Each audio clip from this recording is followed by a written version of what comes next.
What a beautiful gospel passage we just heard, and one that is so important. We think about how in this event, what happened, what Jesus came into the world simply by Mary's yes. But this is also a challenging gospel. Why challenging? Because it can challenge the way we see the world. Sometimes, even if we're not conscious or aware of it, we can start to see the world in very worldly and secular terms. We can see, or we can think about how, what is valuable is what, the most valuable people are the most talented people, are the most important people, are the most, you fill in the blank. That's not how God sees things. That's not how God sees things. Oftentimes we struggle to be recognized, to get attention, to be loved, to be someone in the world's eyes. And that is not how God sees the world.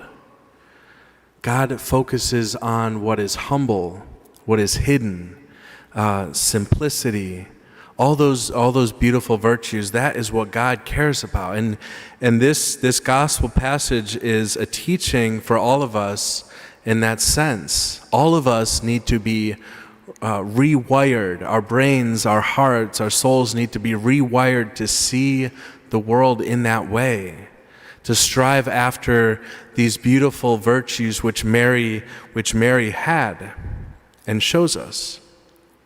And to get out of the mentality of this rat race of this look at me mentality. We're all very narcissistic culture.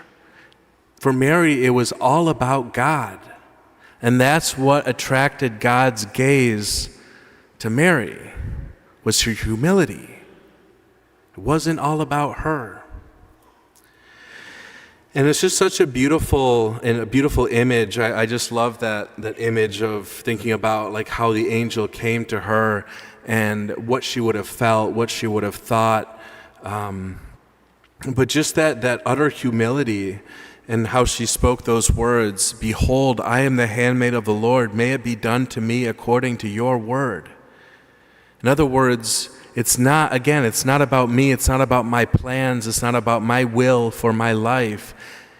Here's my life. That's what Mary is saying. Here is my life. Do unto me according to your word, according to your will. And that, brothers and sisters, is holiness. That's what we're striving for.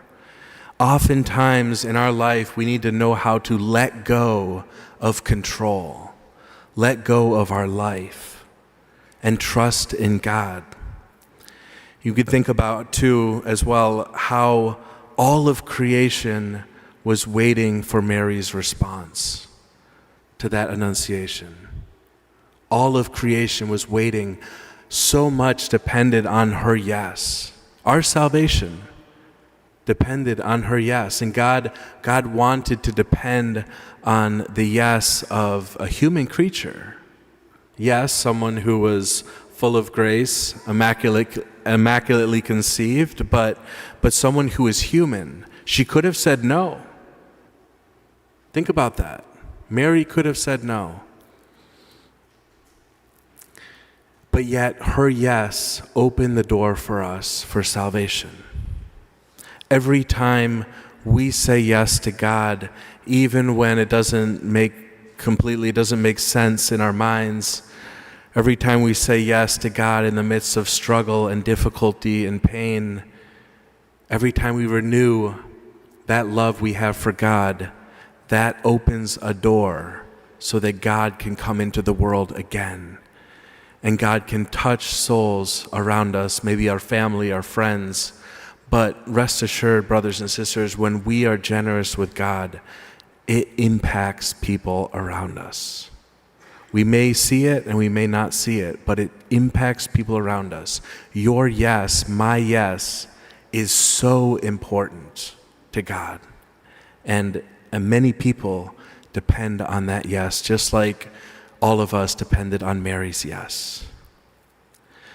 And so we ask for that grace today to have the same disposition that Mary had, that openness, that humility, that renouncing of her personal projects or plans, and just we can say those same words, be it done unto me according to your word. Amen.